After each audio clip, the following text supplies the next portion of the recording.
Hi, LJ. Congratulations. Hello, thank you. At, Long time no see to all of you actually. so, Ang tagal-tagal na. how would you describe yung naging journey mo as a kapuso? Ngayon na nag-renew ka, pang ilang taon na nga ba? Oh my gosh, it's been a long time. I think I'm going on 17 years now that we as a kapuso. Um, it's very colorful, you know. I mean, my life has been open naman to the public. I've been open naman to my experiences in life, and um, GMA has been there for me ever since. So they're part of that very colorful life that um, I had. And actually, naalala ko tuloy bigla yung rainbow colors ng GMA. Di ba? So parang ganon. Makulay ang buhay. But, you know, it's very heartwarming to still be here. Alam mo yun, after all these years.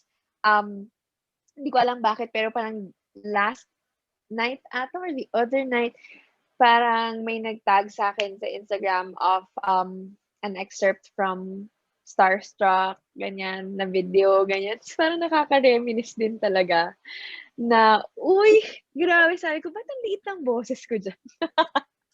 But, um, sobrang nene ko pa nun. And, you know, kapag nakakakita kasi ako ng mga ganong videos or photos, it's hard not to look back, you know, look back to the journey that you've had, the experiences, especially now that you don't get to work as much, or I mean, be on the set as much. Parang syempre namimiss mo rin yung mga taong halos araw-araw mong nakikita dati.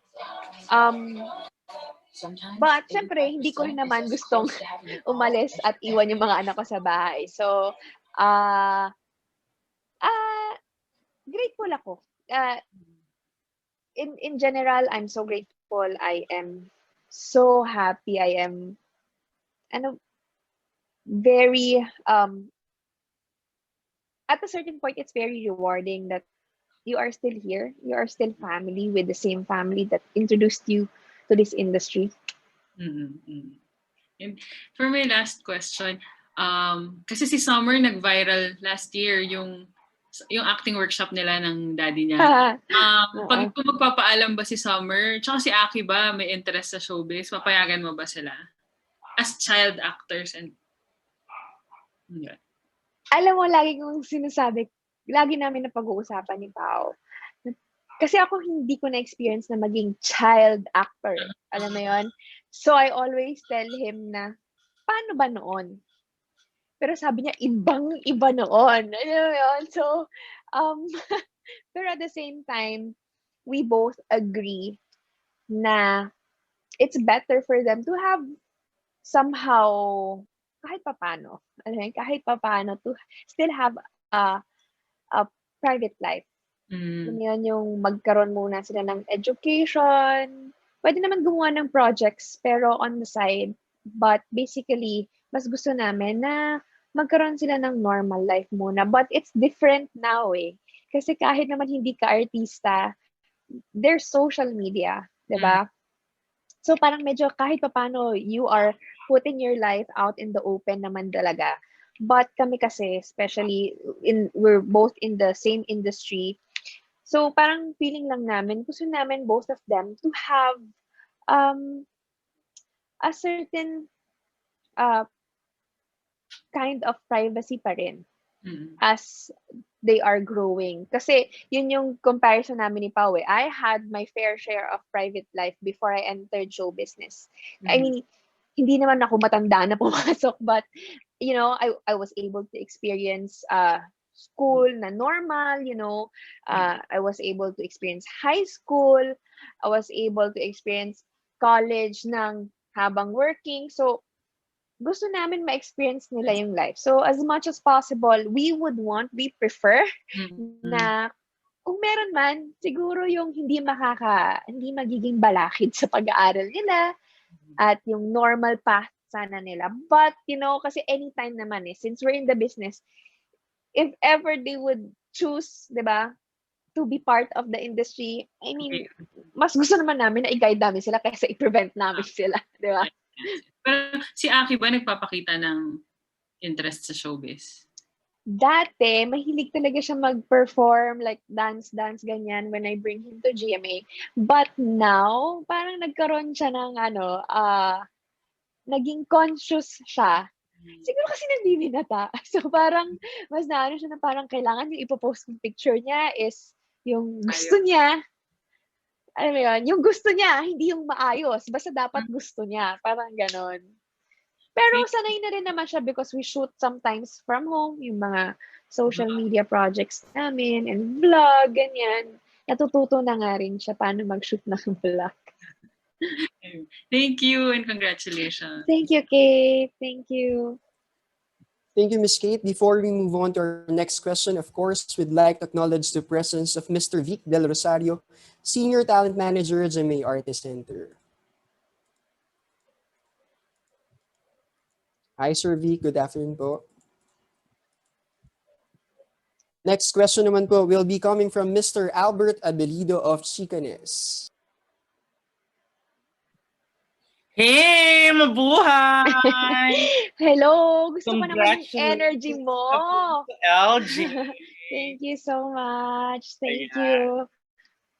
Yung first question ko sa iyo, dear, is what do you consider your best decision and most challenging decision na ginawa in your career? My career? The first one is most difficult. And yung most challenging tsaka yung best decision. Most challenging. In my career, no? Yes, yes. Dear. Alam mo, I think best, doon muna tayo sa best decision. I think the best decision that I made was to join Starstruck. Kasi from then on, it just continued, you know, not just to be in the industry, but I grew so much as a person while I am and I was in this industry. So, I think that's the best decision, you know. Lagi ko sinasabi when I portray characters, especially sa mga independent films where I get to meet or get a glimpse of the different lives na I never knew existed, you know. Natututo ako as a person. So, marami rin akong natutunan sa career ko. So, as a person. So, it's one of the best decisions I have made in my life. Most challenging decision that I made, siguro, ano ba? I guess when it was becoming difficult for me not to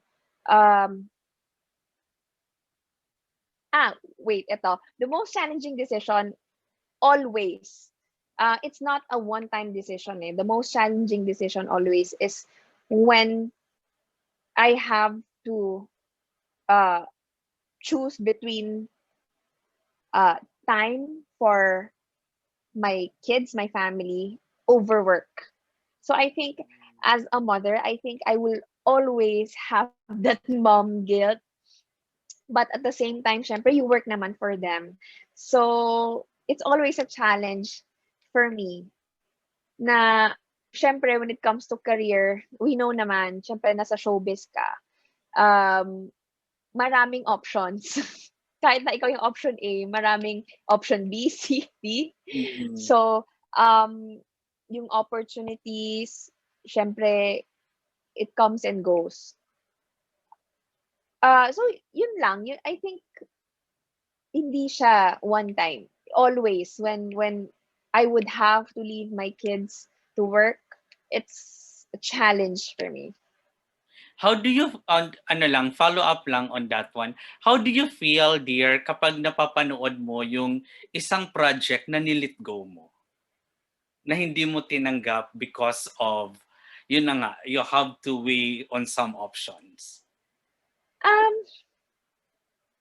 it depends. Parang sometimes naman kasi nakikita ko, uy, may mas bagay naman pala sa kanya. Parang ganyan. Or,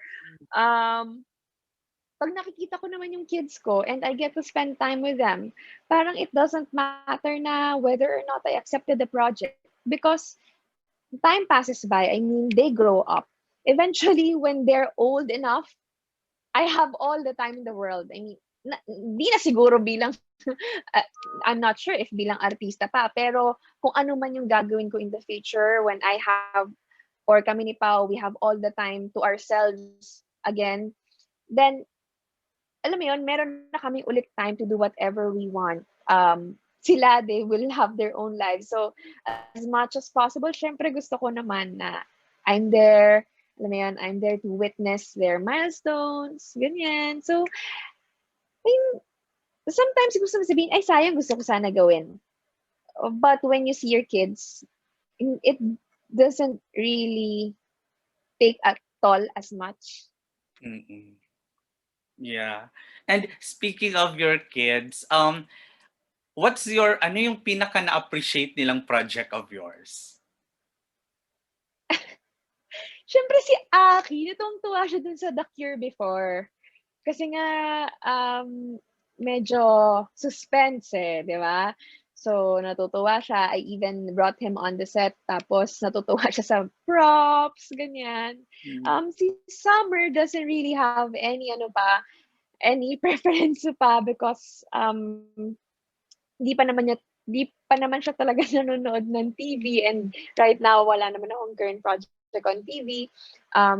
Pero si Pao, nakikita niya sa All Out Sundays, minsan, natutuwa siya pag nakikita. Tapos natutuwa rin siya pag nakikita niya yung commercial niya. So, I guess, yun, I think si Aki, yun yung most recent. But I remember pala, nung before, kasi nung awards night ng Sagawad Urian, he wanted to go.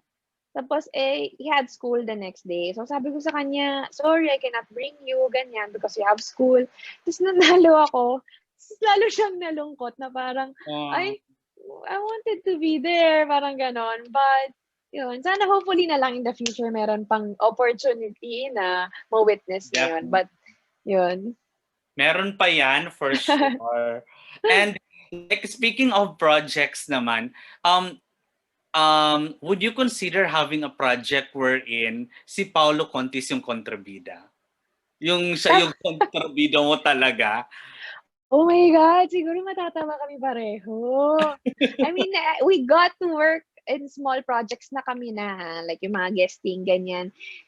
Pero kung siya yung kontrabida, tapos ako yung bida, parang, shucks, nakakatawa yan. Nakakatawa kami. Pero it would be a challenge not to laugh. Yeah. Pero nice yung idea mo Pero ang cool nun. It would be very interesting for us. Ayun. Pero mahirap kasi matatawa kami. Yun siguro. Mas yun. So, challenge yun because syempre, everyone knows that we're together. So, paano namin palalabasin na ganun yung characters in yung story. So, that's interesting. So, somehow ba, parang nag-uusap na din kayo yung parang mga dream projects niyo together na sana mag-materialize? Parang may ganun ba?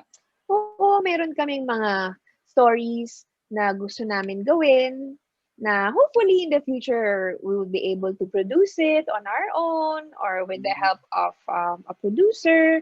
May mga ganyan naman kami. Si Paolo kasi meron din siyang eye for directing, ganyan. So, talagang gusto rin naman namin is to be able to grow also as artists, not just as an actor, diba? So, may mga ganun kami. Wow. Looking forward to that. Congratulations, Thank LJ. you. Thank you so much. Nice to see you. Thank you, Mr. Albert. Next question naman po from Miss Jean Javier. Hello. Hi. Hi. Good afternoon. Congratulations, LJ. Thank you so much. Thank you. Yes. Ngayon sa status ng life mo, masasabi mo ba na your priorities have changed? And if yes, can you please name mga top 4 o top 5 na priorities mo ngayon? I think ever since naman I became a mother, nag-iba talaga yung priorities ko. It was really life-changing for me. Not that, not that it was difficult, talagang mahilig ako sa bata. Sobra. And I feel like I was meant to be a mother. Alam mo yun? Ganun talaga yung feeling ko when I became a mother. I was really meant for this. Parang ganun yung feeling ko. So, syempre nung time na yon, kami lang ni Aki. So, the priority was Aki. But now that we have a family, whole family, syempre priority first is really to grow in faith. Si God pa rin ang priority natin. It's something that talagang mas nabigyan ko lalo ng importance ngayong pandemic, which dapat hindi. Dapat every single day, pandemic or not. And then my family. Diba? Yun yung second to the list, syempre, my family. Third, I guess, is, I think, yung ngayon, currently, is to finish my school. Kasi habang online, it's one of the priority right now. And then, fourth, parang ang dami na ng fourth. Parang Okay lang. we can Kahit do that three. top 3. Kasi yung 2 ko kasi is sila na as a whole siguro. So, yun. I guess, now kasi rin, during this pandemic, we realized na we don't really need so much. We only need our family, diba? Syempre, we need our faith. Alam mo yung hindi ka na masyado nag-iisip ng ibang bagay. I mean, kung ano man yung other things that you think about, it's really just about your family, for your family, at naging mas nagkaroon ka lang ng laser eye focus on what is important. Dahil, nakakatawa naman at naisip mo rin na to continue your studies, di ba? O sayang That's kasi good for you. dahil online class, I was emailed by my former professor and gave me the news na informed me na the university was going online. So I took the opportunity, especially kapag kapag hindi na online, may traffic na. So yung instead of like let's say 3 hours a day of school, magiging more. So syempre I really want to be able to manage my time na hindi nawawala masyado yung time ko for the kids. And also syempre may work din. So yun. Slowly. I mean, hopefully soon I finish. Yes. Between Aki and si Kay Summer, kanino mo mas nakikita yung sarili mo? Na-identify mo sa kanilang dalawa? Well, only